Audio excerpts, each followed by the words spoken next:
കൈപ്പത്തിക്ക് vote ചെയ്താലും ആ കൈപ്പത്തിക്ക് vote ചെയ്തിട്ട് ഒരു കോൺഗ്രസുകാരനെ വിജയിപ്പിച്ചാലും RSS തോൽക്കില്ല എന്നുള്ളത് ഇന്ന് ഉറപ്പുവരുത്തുന്ന രാഷ്ട്രീയ സംഘമായി മറ്റത്തൂരിലെ കോൺഗ്രസ് മാറിയിരിക്കുന്നു. പദവിയും പണവും വെച്ച് നീട്ടിയാൽ ഏത് വർഗീയവാദിയോടും ഒപ്പം പോകാൻ മടി ഏതുമില്ല ലെവലേസമെന്ന് തെളിയിച്ചിരിക്കുന്നു മറ്റത്തൂരിലെ കേരളത്തിലെ കോൺഗ്രസ്. വീടും സ്ഥലവും കക്കൂസും കിടപ്പറയും തകർത്ത് തരിപ്പണമാക്കി ഈ കൊടുമഞ്ഞത്ത് പുറത്തെ കാട്ടിപ്പായിച്ചപ്പോ ആ എലഹങ്കയുടെ മണ്ണിൽ നിങ്ങളും ഒറ്റയ്ക്കല്ല, ഞങ്ങൾ നിങ്ങളോടൊപ്പമുണ്ട് എന്ന് പ്രഖ്യാപിച്ച അങ്ങോട്ടേക്ക് ആദ്യം പോയ രാഷ്ട്രീയ പ്രസ്ഥാനത്തിന്റെ പേര് കേരളത്തിലെ ഇടതുപക്ഷ രാഷ്ട്രീയമാണ്. തിരുവനന്തപുരം ശശി തരൂരിന്റെ ഇഷ്ടപ്പെട്ട നേതാവ് രാഹുൽ ഗാന്ധി അല്ല, അത് നരേന്ദ്രമോദിയാണ്. അയാൾക്ക് ഇഷ്ടമുള്ള സംഘം കോൺഗ്രസ് അല്ല, RSS ആണ്. KPCCയുടെ പ്രസിഡന്റായിരുന്ന കണ്ണൂർ MP പറയുന്നു, ശാഖയെ ആക്രമിക്കാൻ CPM-കാർ വരുന്നുവെന്ന് കേൾക്കുമ്പോ ഉടുത്തിരിക്കുന്ന കതർമുണ്ട് അഴിച്ചു മാറ്റി കാക്കി കളസവും എടുത്തണിഞ്ഞ് RSS-ന്റെ ശാഖയ്ക്ക് ഞാൻ കാവൽ കടന്നു. 600 കോടിക്ക് ഒരു MLA വിലക്ക് കെടുക്കാൻ പറ്റാത്ത രാഷ്ട്രീയ പ്രസ്ഥാനത്തിന് ഇന്ന് ഇന്ത്യയിൽ ഒരേ ഒരു പേരേയുള്ളൂ.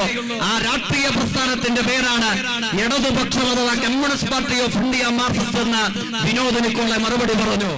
RSS-നെ കൂട്ടുകെട്ടി 1-2 മാസം ഭരിക്കാമെന്ന് ഏതെങ്കിലും ആളുകൾക്ക് വ്യാമോഹമുണ്ടെങ്കിൽ ആ 2 മാസം കഴിയുമ്പോഴും മറ്റത്തൂരിൽ നമ്മൾ ഉണ്ടാകും.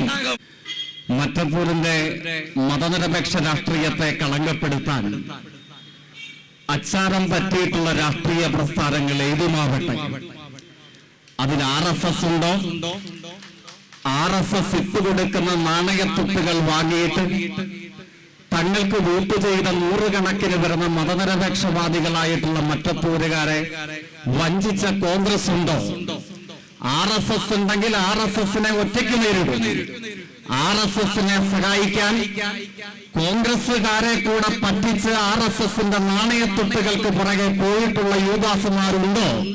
അങ്ങനെയുണ്ടെങ്കിൽ RSS-നെയും RSS-നെ പിന്തുണയ്ക്കുന്ന യൂദാസുമാരെയും നേരിടാൻ മറ്റത്തൂർ തയ്യാറാണ് എന്നുള്ളതിന്റെ ഹൃദയ വിളംബരമാണ് ഇവിടെ ഒത്തുചേർന്നിട്ടുള്ള ഈ മഹാവലിയ സദസ്സ്.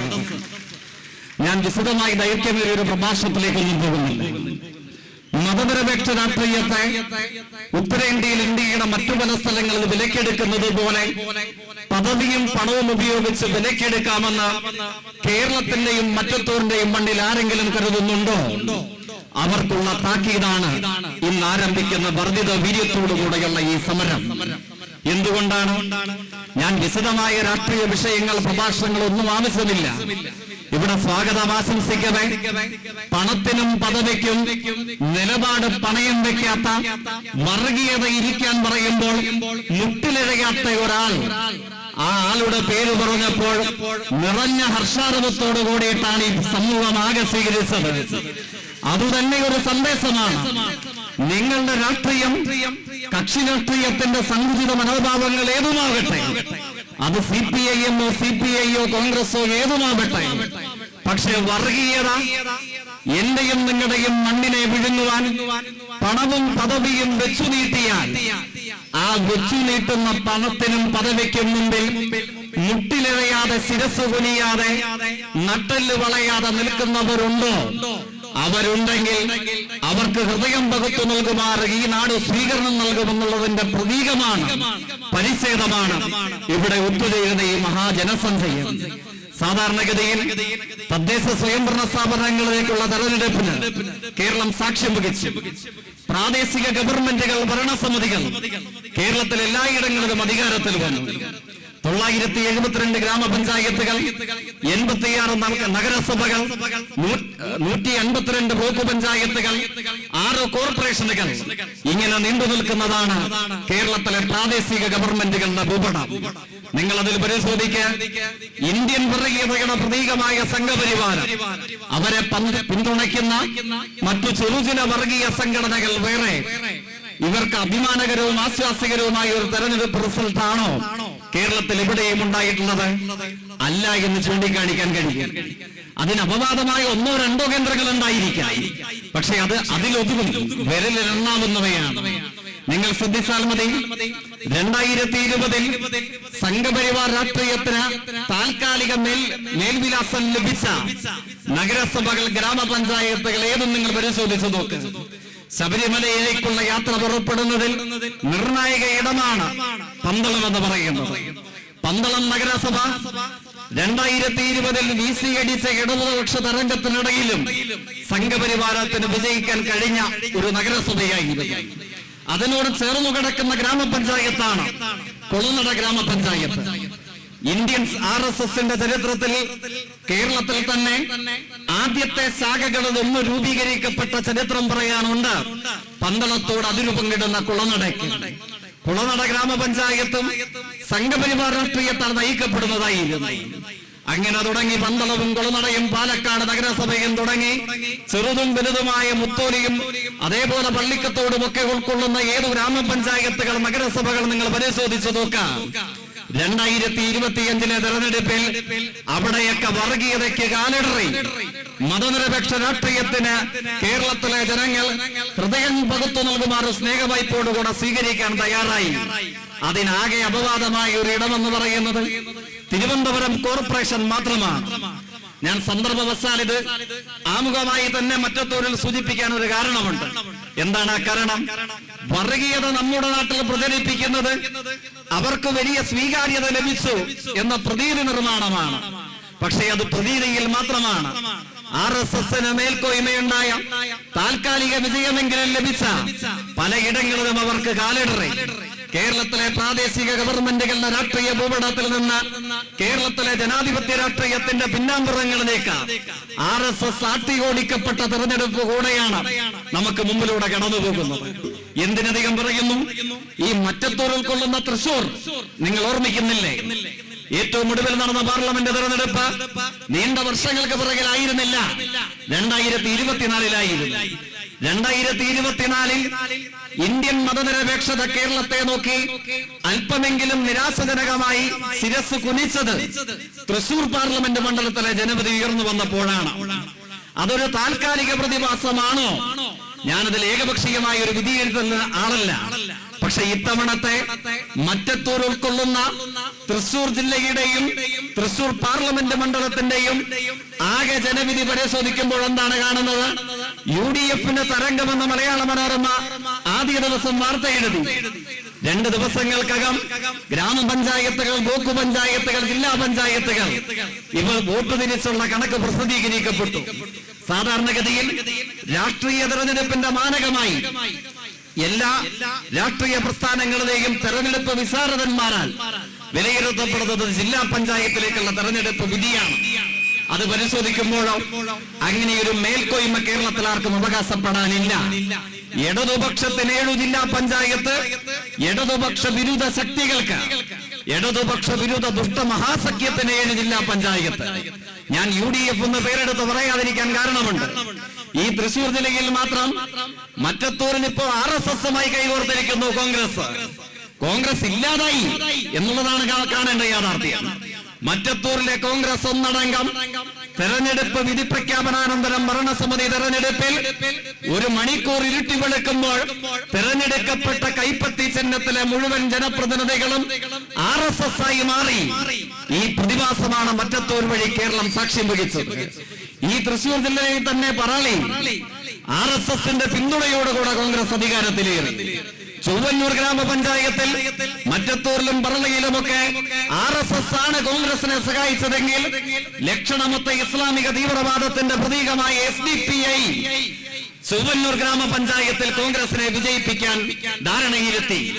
Mattathur RSS, Chowwannur SDPI, കുമരകത്ത് RSS, ഇങ്ങനെ നീണ്ടുപോകുകയാണ് കേരളത്തിലെ കോൺഗ്രസിന്റെ വർഗീയ രാഷ്ട്രീയവുമായിട്ടുള്ള പരസ്യ ബാന്ധവം. ഇതിന് നമ്മുടെ നാട്ടിലുള്ള പ്രത്യേകത എന്താണ്? അതുകൊണ്ടാണ് സൂചിപ്പിക്കേണ്ടതായി വന്നത്. ഇത് UDF നേടിയ വിജയമല്ല. 14 7 ജില്ലാ പഞ്ചായത്ത് ഇടതുപക്ഷം നേടിയപ്പോൾ അതിൽ 7 UDF നേടിയതല്ല. അതിൽ SDPI ഒരു വശത്തുണ്ട്, RSS മറുവശത്തുണ്ട്. ബൈബിൾ പറയുന്ന ഒരു ഉപമയിൽ നമ്മുടെ ഓർമ്മയിലുണ്ട്. ക്രിസ്തുവിന്റെ ഇടവും വരവും ഉണ്ടായിരുന്നത് രണ്ടു കള്ളന്മാരായിരുന്നു. അങ്ങനെ ലക്ഷണമൊത്ത വർഗീയവാദികളായിട്ടുള്ള രണ്ടു കള്ളന്മാരെ ഇടവും വലവും നിർത്തിയിട്ടാണ് UDF താൽക്കാലികമായെങ്കിലും ഇടതുപക്ഷത്തോടൊപ്പം നിൽക്കാൻ കഴിയുന്ന ഒരു അന്തരീക്ഷത്തിലേക്ക് എത്തിയത്. പിന്നീട് മാതൃഭൂമി ദിനപത്രം ജില്ലാ പഞ്ചായത്ത് ഡിവിഷന്റെ കണക്ക് പരിശോധിച്ചപ്പോഴോ 68 മണ്ഡലങ്ങളിൽ ഇടതുപക്ഷത്തിന് ഭൂരിപക്ഷം, 71 മണ്ഡലങ്ങളിൽ UDF-ന് ഭൂരിപക്ഷം. അതിൽ തന്നെ 300ഉം 600ഉം 700ഉം ഒക്കെ വോട്ടിന് UDF വിജയിച്ചത് 10-ലധികം വരുന്ന മണ്ഡലങ്ങളാണ്. ഞാൻ നിയമസഭാ തെരഞ്ഞെടുപ്പിനെ സംബന്ധിച്ചൊരു അവകാശവാദത്തിലേക്ക് ഇപ്പൊ കിടക്കുന്നില്ല. ഞാൻ സൂചിപ്പിച്ചത് ഈ കണക്ക് പരിശോധിക്കുമ്പോൾ ഏതാണ്ട് ഒപ്പത്തിനൊപ്പം നിൽക്കുന്നു കേരളത്തിലെ ഇടതുപക്ഷവും ഇടതുപക്ഷ വിരുദ്ധ ദുഷ്ടമഹാസഖ്യവും. ഇതാണ് നമുക്ക് കാണാൻ കഴിയുന്നത്. പക്ഷേ ആ തെരഞ്ഞെടുപ്പ് വിജയാനന്തരമാണ് മറ്റത്തൂർ ഉൾപ്പെടെയുള്ള നമ്മുടെ നാട്ടിലെ എല്ലാ പ്രാദേശിക ഗവൺമെന്റുകളിലേക്കും ഇത്തരത്തിൽ ഭരണസമിതി തെരഞ്ഞെടുപ്പിലേക്ക് നീങ്ങുമ്പോഴോ ഇന്നയോളം കേരളം കണ്ടിട്ടില്ലാത്ത രാഷ്ട്രീയ അശ്ലീലതയ്ക്ക് മറ്റത്തൂരും ചൊവ്വന്നൂരും പറളിയിലും കുമരകത്തും ഒക്കെ കേരളം സാക്ഷ്യം വഹിക്കുകയാണ്. സാധാരണഗതിയിൽ കോൺഗ്രസിനെ ഇടതുപക്ഷത്തെയൊക്കെ നമ്മുടെ നാട്ടിൽ മതനിരപേക്ഷവാദികൾ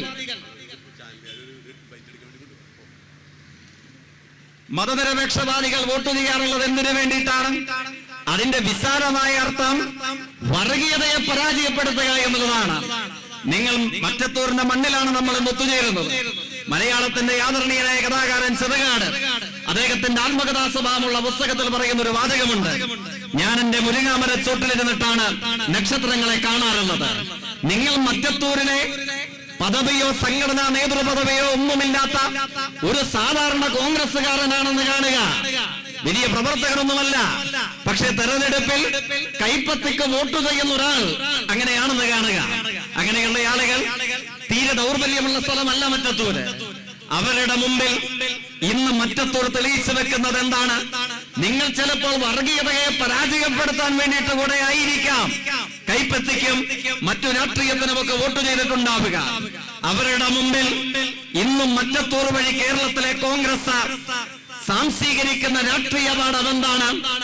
മറ്റത്തൂരിലും തൃശ്ശൂരിലും കേരളത്തിലും നിങ്ങൾക്ക് RSS-ന് നേരിട്ട് വോട്ട് ചെയ്യേണ്ടതില്ല. നിങ്ങൾ വോട്ട് ചെയ്യുന്നത് കൈപ്പത്തി അടയാളത്തിലാകട്ടെ. നിങ്ങൾ വോട്ട് ചെയ്ത് വിജയിപ്പിക്കുന്നത് കൈപ്പത്തി അടയാളത്തിൽ വോട്ട് തേടിയ മറ്റത്തൂരിലെ ഒരു കോൺഗ്രസ്സുകാരനാവട്ടെ. അങ്ങനെ കൈപ്പത്തിക്ക് വോട്ട് ചെയ്താലും ആ കൈപ്പത്തിക്ക് വോട്ട് ചെയ്തിട്ട് ഒരു കോൺഗ്രസ്സുകാരനെ വിജയിപ്പിച്ചാലും RSS തോൽക്കില്ല എന്നുള്ളത് ഇന്ന് ഉറപ്പുവരുത്തുന്ന രാഷ്ട്രീയ സംഘമായി മറ്റത്തൂരിലെ കോൺഗ്രസ് മാറിയിരിക്കുന്നു. വോട്ട് ചെയ്ത കോൺഗ്രസ്സുകാർ ആരായി? നിങ്ങൾ പരിശോധിക്കുക. എന്റെ ഓർമ്മ ശരിയെങ്കിൽ 8 മെമ്പർമാരാണ്. UDF-ന് 8 മെമ്പർമാരാണുള്ളത്. ഇടതുപക്ഷത്തിന് 10, NDA-ക്ക് 4, 2 UDF വിമതരായി മത്സരിച്ച സ്വതന്ത്ര സ്ഥാനാർത്ഥികൾ വേറെ. അങ്ങനെയാണ് 24. മറ്റത്തൂരിലും കേരളത്തിലെവിടെയും സ്വാഭാവികമായ കണക്കെടുപ്പിൽ, ഉത്തരേന്ത്യയിലെ കണക്കെടുപ്പിലല്ല കേട്ടോ, ഉത്തരേന്ത്യയിലെ കണക്കെടുപ്പിൽ ഉത്തരേന്ത്യ ഒരു മറ്റത്തൂരാണ്. അതായത് കൈപ്പത്തിക്ക് വോട്ട് ചെയ്ത് കോൺഗ്രസ് വിജയിച്ചാലും അയാൾ കോൺഗ്രസ് ആയിരിക്കണമെന്നില്ല, ഭരണത്തിലേറുക BJP ആയിരിക്കും. മഹാരാഷ്ട്രയിൽ നമ്മൾ കാണുന്നു, ഗോവയിൽ നമ്മൾ കാണുന്നു, അരുണാചലിൽ നമ്മൾ കാണുന്നു. മഹാരാഷ്ട്രയിലും ഗോവയിലും ഒക്കെ പ്രത്യേകത എന്താണ്? പത്രം വായനയിൽ അസാധാരണ ഓർമ്മ നഷ്ടപ്പെട്ടിട്ടില്ലാത്ത നമ്മുടെ ആളുകളുടെ മനസ്സിലുണ്ടാകും. ഗോവയിൽ തെരഞ്ഞെടുപ്പ് നടന്നു. കഴിഞ്ഞ തവണ തെരഞ്ഞെടുപ്പ് നടന്നപ്പോൾ RSS-നെ പരാജയപ്പെടുത്താൻ ഗോവ നമുക്കറിയാം ക്രിസ്ത്യൻ ന്യൂനപക്ഷത്തിന് സ്വാധീനമുള്ള മണ്ണുകൂടെയാണ് ഗോവ. ആ ഗോവയിൽ എന്ത് ചെയ്തു? ഇനി RSS അധികാരത്തിലേറരുത്, ഇനി വർഗീയത ഗോവയെ വിഴുങ്ങരുത്. അപ്പോഴെന്ത് ചെയ്യണം? അതുകൊണ്ട് RSS-നെ പരാജയപ്പെടുത്താൻ ആർക്കു കഴിയും? ആ അന്വേഷണത്തിന്റെ ഭാഗമായി കൈപ്പത്തിക്ക് വോട്ട് ചെയ്യാൻ ഗോവയിൽ നല്ലൊരു ഭാഗം തീരുമാനിച്ചു.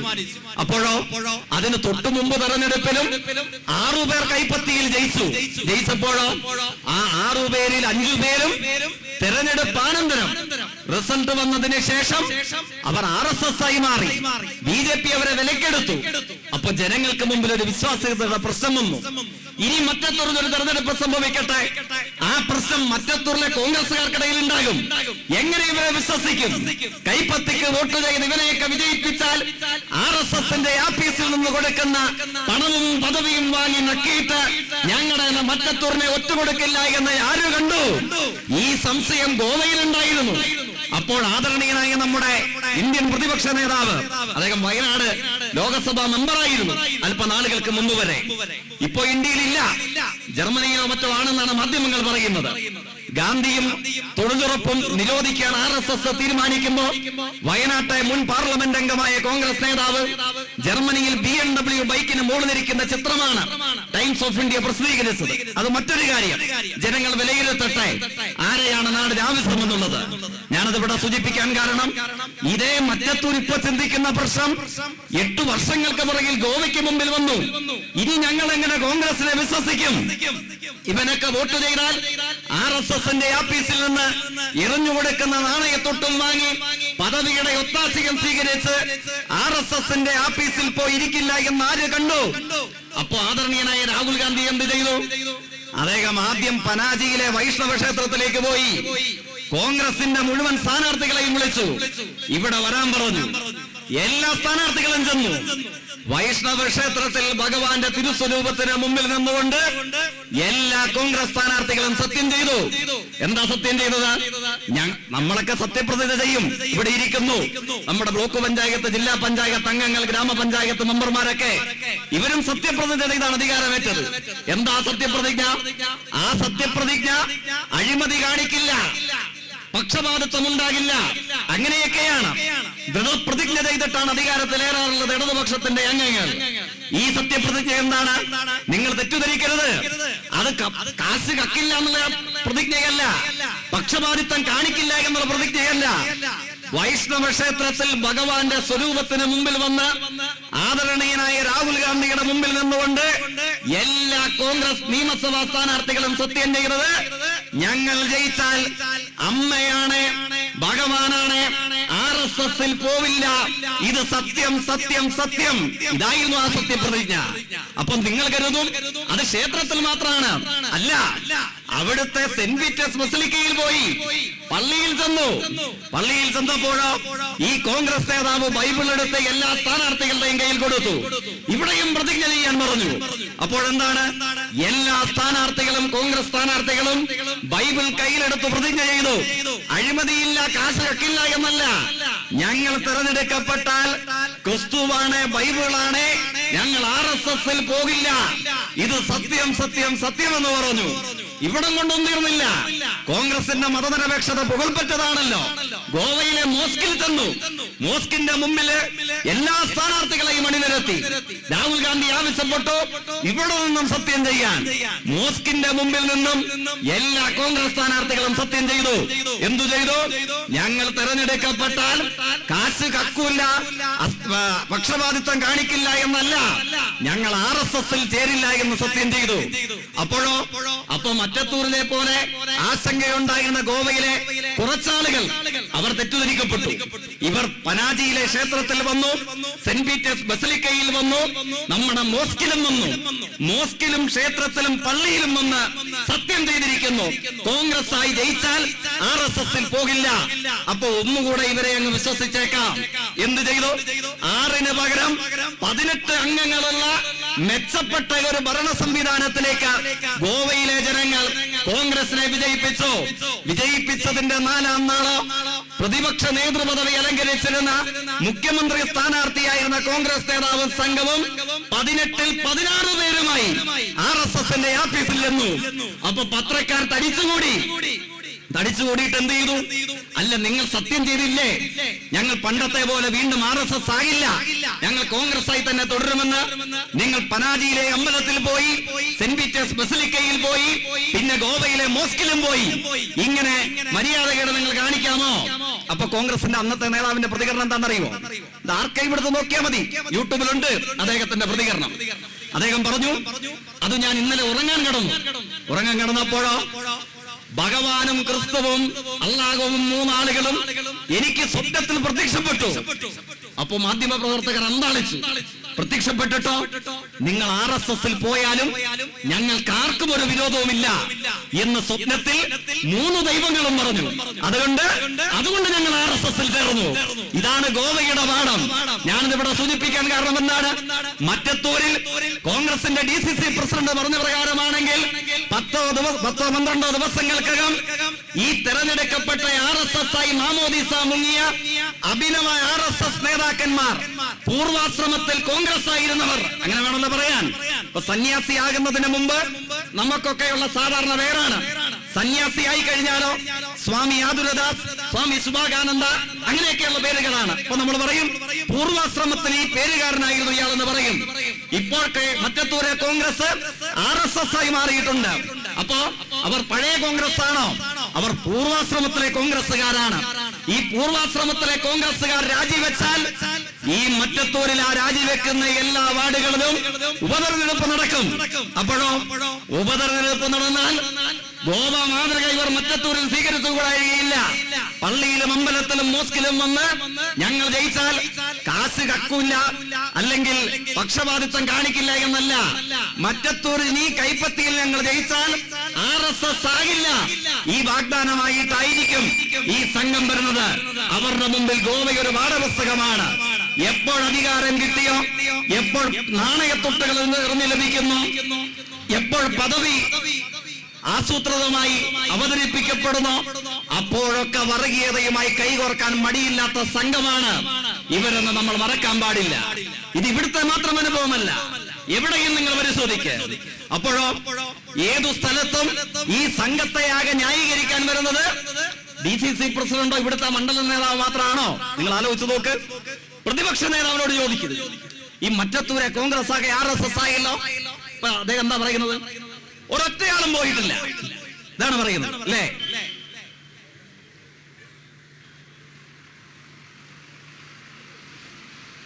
ഒരാളും ഞങ്ങളിൽ നിന്ന് പോയിട്ടില്ല. ആരെങ്കിലും ഉണ്ടോ? മറ്റത്തൂരെ കോൺഗ്രസിന്റെ ആഫീസ്, ഇവിടെ കോൺഗ്രസിന് ആഫീസ് ഉണ്ടോ എന്ന് എനിക്കറിയില്ല. ഒടുവിൽ പോകുന്നവൻ താഴെ അടുത്തുള്ള കടയിൽ ഏൽപ്പിച്ചിട്ട് പോകണമെന്ന് പോസ്റ്റർ എഴുതി വെക്കണം. മറ്റത്തൂർ ഇനി കോൺഗ്രസ് ഒരു തെരഞ്ഞെടുപ്പിനെ നേരിടാൻ കാരണം എന്താണ്? പദവിയും പണവും വെച്ച് നീട്ടിയാൽ ഏത് വർഗീയവാദിയോടും ഒപ്പം പോകാൻ മടി ഏതുമില്ല, ലെവലേസമെന്ന് തെളിയിച്ചിരിക്കുന്നു മറ്റത്തൂരിലെ കേരളത്തിലെ കോൺഗ്രസ്.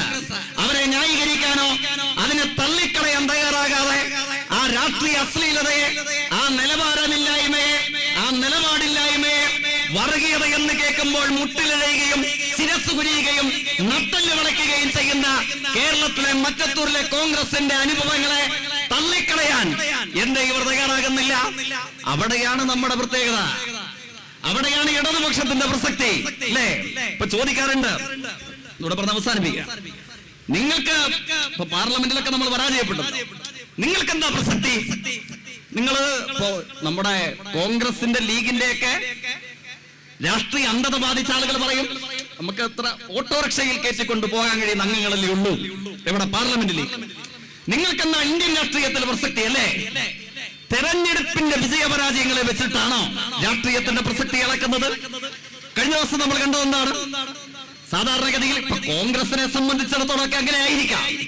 തോറ്റുപോകുമ്പോൾ ഉയർത്തിപ്പിടിച്ചിരുന്ന പതാക 4 മടക്കി ആഫീസിൽ കൊണ്ടുവച്ച് ആ രാഷ്ട്രീയം ഉപേക്ഷിച്ച് പദവിയും പണവും കിട്ടുന്ന മറ്റു സംഘത്തിലേക്ക് പോവുക. നിങ്ങൾ ഇടതുപക്ഷക്കാരെ അങ്ങനെ വിലയിരുത്താമോ? കമ്മ്യൂണിസ്റ്റുകാർക്ക്, ഇടതുപക്ഷക്കാർക്ക് രാഷ്ട്രീയ പ്രവർത്തനവും രാഷ്ട്രീയവും എന്താണ്? ആത്മാഭിമാനത്തോടുകൂടെ പറയാം, നമുക്ക് 48 മണിക്കൂറുകൾക്ക് പിറകിലാണ്. ഇവിടെ നേരെ അകലെയല്ല കർണാടക, കേരളവുമായി അതിർത്തി പങ്കിടുന്ന നാട്. ബാംഗ്ലൂർ എയർപോർട്ടിൽ നിന്ന് 32 മിനിറ്റ് യാത്ര ചെയ്താൽ എത്താൻ കഴിയുന്ന പ്രദേശമാണ് യലഹങ്കി. ആ യലഹങ്കിയിലെ ഫക്കീർ കോളനി, അവിടുത്തെ വസീം ലേഔട്ട്. എന്താണ് ഫക്കീർ കോളനി? ഫക്കീർ കോളനി അർദ്ധനഗ്നനായ ഫക്കീർ, മഹാത്മാഗാന്ധി ഓർമ്മിപ്പിക്കുന്ന പേരാണ്. ദരിദ്രന്മാരുടെ നാട്, ദരിദ്രന്മാർ തിങ്ങി പാർക്കുന്ന പ്രദേശം, അതാണ് ഫക്കീർ കോളനി. അവിടെ 180 വീടുകൾ, 3000-ഓളം വരുന്ന നിസ്വരായ മനുഷ്യർ. അവരുടെ മതവും ജാതിയും ഏതുമാവട്ടെ, അതിൽ മഹാഭൂരിപക്ഷവും മുസൽമാന്മാരാണ്, ബാക്കി പട്ടികജാതി പട്ടികവർഗ വിഭാഗത്തിൽപ്പെട്ടവരാണ്. മതവിശ്വാസം ഏതുമാവട്ടെ, പക്ഷേ ഉയർത്തിപ്പിടിക്കുന്ന വിശ്വാസത്തിന്റെ പേരിൽ ഒരു മനുഷ്യൻ ആക്രമിക്കപ്പെട്ടാലോ അക്രമം ഏറ്റുവാങ്ങേണ്ട വരുന്നത് ഹിന്ദുവോ മുസൽമാനോ ക്രൈസ്തവനോ ആരുമാവട്ടെ, അയാൾ ആക്രമിക്കപ്പെടാൻ പാടില്ല എന്നുള്ളത് നമ്മൾ എല്ലാവരും സ്വീകരിക്കുന്ന നിലപാടല്ലേ? അവിടെ കണ്ട കാഴ്ച എന്താണ്? കർണാടകയെ നോക്കി പഠിക്ക് വിജയ എന്നാണ് മറ്റത്തൂരിലും തൃശ്ശൂരും കേരളത്തിലും കോൺഗ്രസും ലീഗും പറയാറുള്ളത്. ഒരു രാത്രി ഇരുട്ട് വെളുത്തപ്പോഴോ ഫക്കീർ കോളനിയിലെയും വസീം ലേഔട്ടിലെയും 3000-ലധികം വരുന്ന മനുഷ്യന്മാർ അവരുടെ കിണപ്പറകളും കക്കൂസും ഒന്നുമില്ല, കല്ലിന്മേൽ കല്ലു ശേഷിക്കാതെ നാമാവിശേഷമായി മാറി, തകർന്ന് തരിപ്പണമായി. RSSന്റെ ബുൾഡോസർ രാജ് കോൺഗ്രസ് കർണാടകയിൽ പുറത്തെടുത്തു. 2 ദിവസങ്ങൾക്ക് പുറകെ കാണേണ്ടതെന്താ? ഇവിടെ ഇലക്ഷന് നമ്മുടെ നാട്ടിൽ ന്യൂനപക്ഷക്കാരുടെ അടുക്കൽ വന്ന കോൺഗ്രസുകാർ പറഞ്ഞത് എന്താണ്? ഈ മുഖ്യമന്ത്രി പിണറായി ഒരു RSS പ്രചാരകനെ പോലെ ആയിരിക്കും. CPIഎമ്മും ഇടതുപക്ഷവും ഭൂരിപക്ഷ പ്രീണനം നടത്തുകയാണ്. ഇത് ന്യൂനപക്ഷ വിഭാഗത്തിന്റെ അടുക്കൽ വന്ന് പറഞ്ഞു. ഭൂരിപക്ഷ വിഭാഗത്തിന്റെ അടുക്കൽ എന്ന് പറഞ്ഞ എന്താണ്? ഇവർ ന്യൂനപക്ഷ പ്രീണനം നടത്തുകയാണ്, പ്രത്യേകിച്ച് മുസ്ലിം പ്രീണനം നടത്തുകയാണ്. ഇത് രണ്ടുമല്ലേ ഇവർ മാറി മാറി പറഞ്ഞത്? RSSന് വിടുപണി ചെയ്യുന്നു കേരളത്തിലെ ഗവൺമെന്റ്, അതിന്റെ നേതാവായ സഖാവ് പിണറായി, അതിന്റെ രാഷ്ട്രീയ നേതൃത്വമായ കേരളത്തിലെ ഇടതുപക്ഷ ജനാധിപത്യ മുന്നണി. ഇതായിരുന്നില്ലേ കേരളത്തിലും മറ്റത്തൂരും തൃശ്ശൂരും ഒക്കെ പ്രചരിപ്പിച്ച പച്ചക്കള്ളം? ഞാൻ ഈ അനുഭവം സന്ദർഭസ്ഥലൂടെ ഓർമ്മിപ്പിക്കാൻ കാരണം എന്താണ്? അനുഭവങ്ങൾ, കഥകൾ പറയട്ടെ. ഈ ഇവിടെ നിന്ന് കിലോമീറ്ററുകൾക്കക്കരെ കർണാടകയിൽ ബാംഗ്ലൂർ എയർപോർട്ടിന് സമീപമുള്ള എലയങ്കിയിൽ 3000-ഓളം വരുന്ന മനുഷ്യന്മാർ, നിസ്വരായ മനുഷ്യർ, പാവങ്ങളായ കുടുംബാംഗങ്ങൾ രാത്രി ഇരുട്ടി വിളക്കുന്നതിന് മുമ്പ് കോൺഗ്രസിന്റെ നേതൃത്വത്തിൽ RSSന്റെ ഗണഗീതം കർണാടക നിയമസഭയിൽ അഭിമാനത്തോടുകൂടി അവതരിപ്പിച്ച കർണാടകയിലെ DK ശിവകുമാറിന്റെയും സിദ്ധരാമയ്യയുടെയും G പരമേശ്വരന്റെയും നേതൃത്വത്തിൽ തകർത്ത് തരിപ്പണമാക്കി. ആ തകർത്ത് തരിപ്പണമാക്കിയ മണ്ണിലേക്ക് ആദ്യം പോയ മനുഷ്യൻ ആരാണ്? നിങ്ങൾ കണ്ടോ? കേരളത്തില് തൃശ്ശൂര് ഉൾപ്പെടെ കേരളത്തിൽ 19 മണ്ഡലങ്ങളിലും വിജയിച്ചത് ഇടതുപക്ഷ വിരുദ്ധരാണ്. തൃശ്ശൂരിൽ RSS വിജയിച്ചു, മറ്റിടങ്ങളിൽ കോൺഗ്രസും ലീഗും വിജയിച്ചു. ഇല്ലേ? എല്ലാവരും മിടുമിടുക്കന്മാരാണ്, പ്രഗത്ഭമതികളാണ്. പറയുമ്പോ എല്ലാം പറയണല്ലോ. ഇപ്പോ നമ്മളെ കുറിച്ച് പറയുന്നതാണ്, ഇംഗ്ലീഷ് പറയാൻ അത്ര പോരാ അല്ലേ? ഇടതുപക്ഷത്തെ കുറിച്ച് നമ്മൾ ഇംഗ്ലീഷിൽ പിന്നിലായിരിക്കും. പക്ഷെ UDFന്റെ 19 പേരിൽ എന്താ പ്രത്യേകത? ഐക്യരാഷ്ട്രസഭയിൽ പ്രസംഗിക്കാൻ പോകുന്ന തിരുവനന്തപുരം MP ഉണ്ട്. ഈ 19-ൽ നല്ല മണിയായി ഇംഗ്ലീഷ് പറയും. ഇപ്പൊ പറയുന്ന ഇംഗ്ലീഷ് എന്താ? ഇപ്പൊ പറയുന്ന ഇംഗ്ലീഷ് മറ്റത്തൂരിൽ RSS ആയി മാറിയ പൂർവാശ്രമ കോൺഗ്രസുകാർക്ക് ഇഷ്ടമുള്ള ഇംഗ്ലീഷാണ്. കാരണം എന്താണ്? ഇപ്പൊ തിരുവനന്തപുരം MP ശശി തരൂരിന്റെ ഇഷ്ടപ്പെട്ട നേതാവ് രാഹുൽ ഗാന്ധി അല്ല, അത് നരേന്ദ്രമോദിയാണ്. അയാൾക്ക് ഇഷ്ടമുള്ള സംഘം കോൺഗ്രസ് അല്ല, RSS ആണ്. അത് അയാളുടെ മാത്രമാണോ? നമ്മുടെ കണ്ണൂർ MP, ഇതൊക്കെ ഈ 19 ഉള്ളതാണ് കേട്ടോ. ഞാൻ കേരളത്തിന് പുറത്തേക്കൊന്നും പോകുന്നില്ല. കണ്ണൂർ MP എന്താ പറഞ്ഞത്? CPM-കാർ ശാഖ ആക്രമിക്കാൻ വരുന്നു എന്ന് ഞാൻ അറിഞ്ഞു. അപ്പൊ നമ്മൾ കരുതി ഇദ്ദേഹം വേറെന്തെങ്കിലും സഹായം നമുക്ക് ചെയ്യും. അപ്പൊ അദ്ദേഹം പറയുന്നത് എന്താണ്? തെറ്റിദ്ധരിക്കരുത്, ഇട്ടിരിക്കുന്നത് നല്ല കതറ, വടിവത്ത കതറിട്ടുകൊണ്ട് അല്പമാസങ്ങൾക്ക് പുറകിൽ KPCCയുടെ പ്രസിഡന്റായിരുന്ന കണ്ണൂർ MP പറയുന്നു, ശാഖയെ ആക്രമിക്കാൻ CPM-കാർ വരുന്നുവെന്ന് കേൾക്കുമ്പോ ഉടുത്തിരിക്കുന്ന കതർമുണ്ട് അഴിച്ചു മാറ്റി കാക്കി കളസവും എടുത്തണിഞ്ഞ് RSSന്റെ ശാഖയ്ക്ക് ഞാൻ കാവൽ കടന്നു. ഇതാ രണ്ടാമത്തെയാൾ. ഒന്നാമത്തെയാൾ തിരുവനന്തപുരത്തിരുന്നു കൊണ്ട് ഇപ്പൊ മോഡിയെ സ്തുതിക്കുന്നു. രണ്ടാമത്തെയാൾ കണ്ണൂരിരുന്നു കൊണ്ട് RSS ശാഖയ്ക്ക് കാവൽ കിടക്കുന്നു. മുസ്ലിം ലീഗിന്റെ രാജ്യസഭാ MP സിവിൽ കോഡിന്റെ ചർച്ചക്കിടയിൽ പറഞ്ഞത് എന്താണ്? RSSന്റെ മുമ്പിൽ കോൺഗ്രസിന്റെ നിശബ്ദത കാണുമ്പോൾ എനിക്ക് ഭയമാണ്. വടകരയിലെ മറ്റൊരു പാർലമെന്റ് മെമ്പർ, റീൽസ് ആണ് ഇവരുടെയൊക്കെ പ്രധാനപ്പെട്ട ഇനം. അത് പ്രധാന ഇനമായി അഭിനയിച്ചുകൊണ്ട് നടന്ന കേരളത്തിലെ ഒരു നായക നടൻ ഇപ്പൊ രംഗത്തില്ല, ഇപ്പൊ വനവാസത്തിനാണ്. അദ്ദേഹത്തിന്റെ സന്തത സഹചാരിയാണ് വടകര MP. അദ്ദേഹമോ RSS എന്നൊരു വാക്ക് മിണ്ടില്ല. കുറുക്കൻ കണ്ണുകളോട് കൂടെയുള്ള രാഷ്ട്രീയ പ്രവർത്തനമാണ് നടത്തുന്നത്. ഇതാണ് കേരളത്തിലെ 19ഓളം വരുന്ന ഇടതുപക്ഷ വിരുദ്ധ രാഷ്ട്രീയത്തിലെ പാർലമെന്റ് മെമ്പർമാർ. കർണാടക മറ്റത്തൂർ നൽകുന്ന സന്ദേശം എന്താണ്? കർണാടകത്തിൽ ഇടതുപക്ഷം ഒരു ശക്തിയല്ല, പ്രബലമായ രാഷ്ട്രീയ പ്രസ്ഥാനമല്ല. MP-മാരോ MLA-മാരോ അവകാശപ്പെടാൻ കഴിയുന്ന ക്യാബിനറ്റ് റാങ്ക് പദവിയോ ഒന്നുമില്ല. പക്ഷെ എന്താണ്?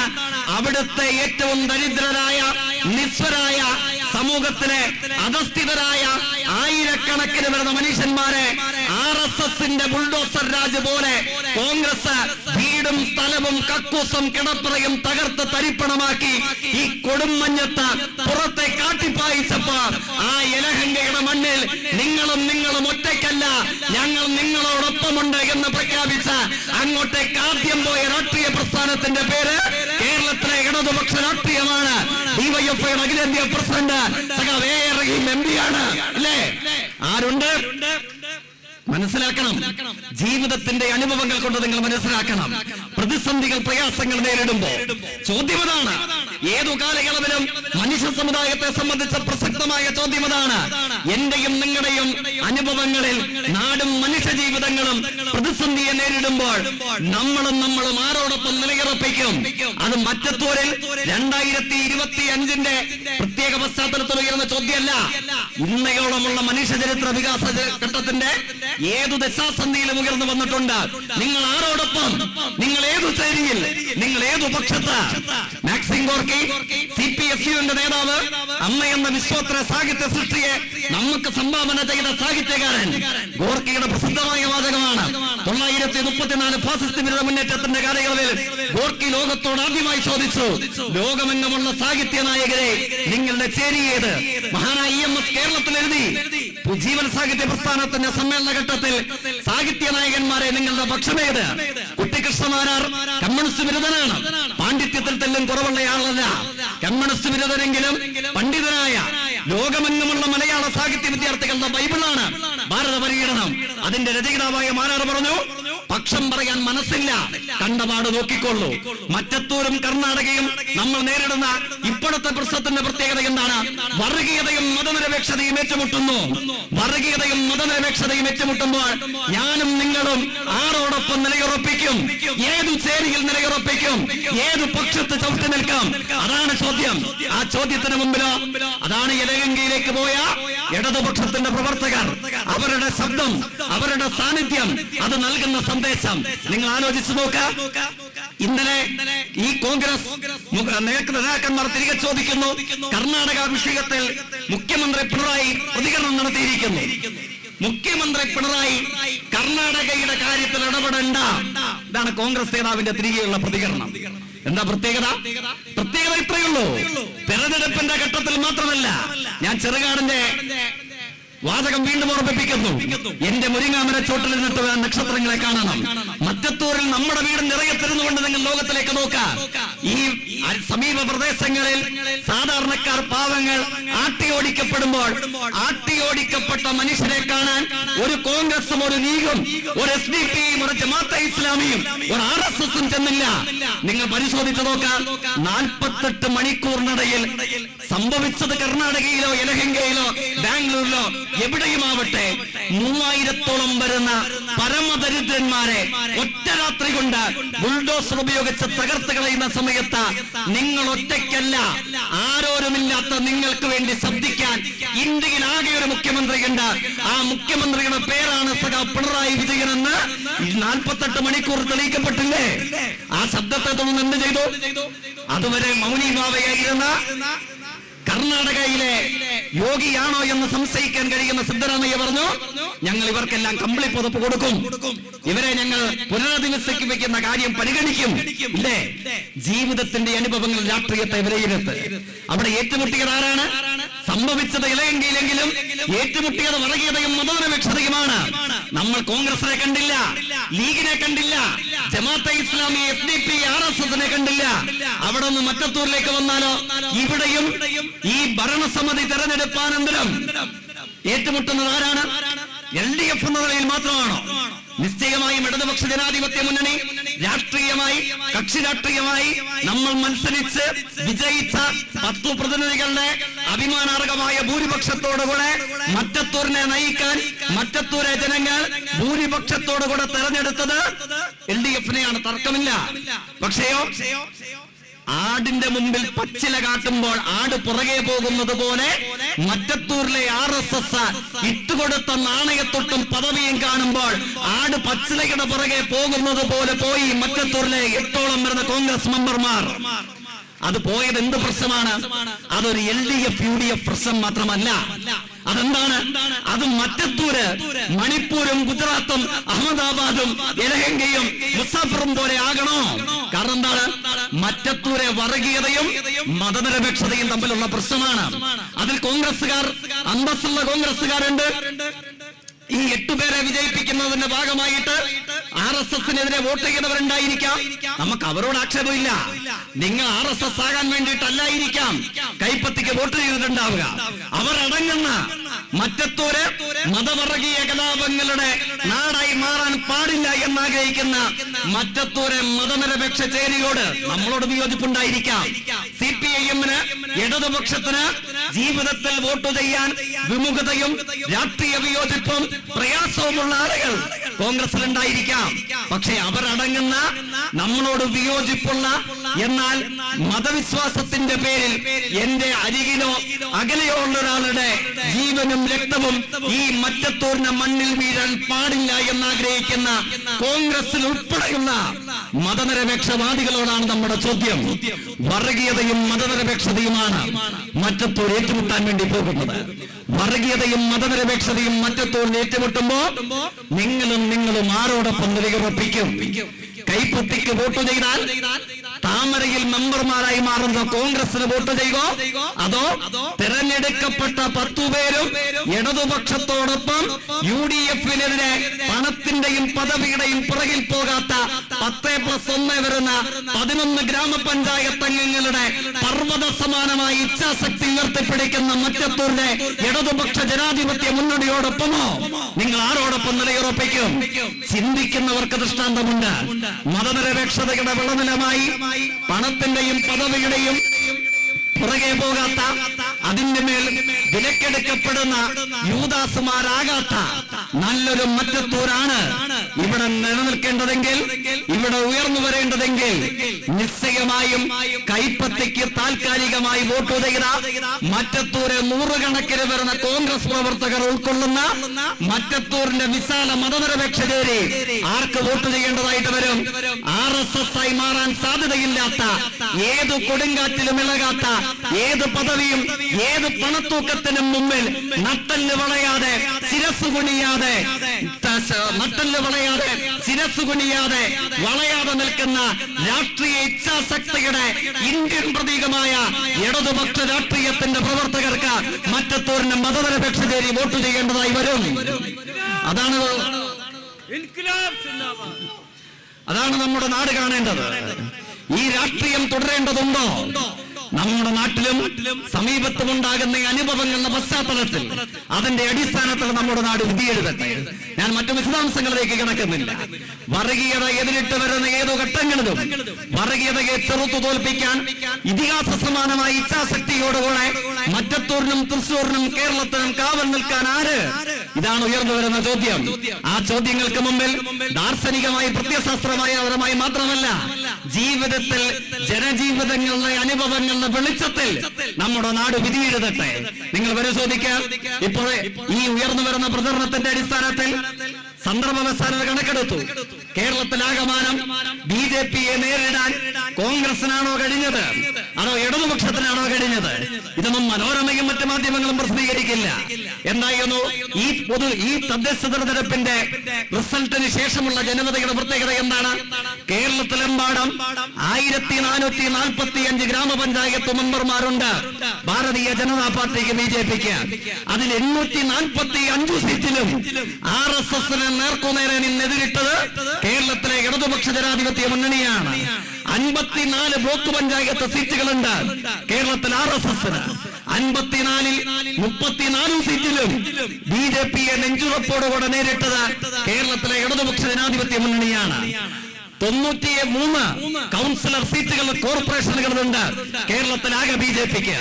ആ 93 കോർപ്പറേഷൻ കൗൺസിൽ സീറ്റുകളിലും 63-ലും RSSനെ നെഞ്ചുറപ്പോടുകൂടെ നേരിട്ടത് ഇടതുപക്ഷ ജനാധിപത്യ മുന്നണിയാണ്. എന്ന് വെച്ചാൽ ആ സ്ഥലങ്ങളിലാകെ വോട്ട് മറിച്ചു കൊടുത്ത് 3-ാം സ്ഥാനത്തായി RSSനെ വിജയിപ്പിച്ചത് മറ്റത്തൂരിൽ എന്നുള്ളത് പോലെ കേരളത്തിലാകെയും കോൺഗ്രസ് ആണ് എന്ന് കാണുവാൻ വേണ്ടി കഴിയും. അവിടെയാണ് വർഗീയതയ്ക്ക് മുമ്പിൽ കീഴടങ്ങാത്തവരാര്, നട്ടല് വളയ്ക്കാത്തവരാര്, ശിരസ് കുനിക്കാത്തവരാര് എന്നതിനെ സംബന്ധിച്ചുള്ള വോട്ട് വിശകലനത്തിന്റെ അടിസ്ഥാനത്തിലുള്ള കണക്ക് വെളിവാക്കപ്പെടുന്നത് ഈ സ്ഥലങ്ങളിലാകെ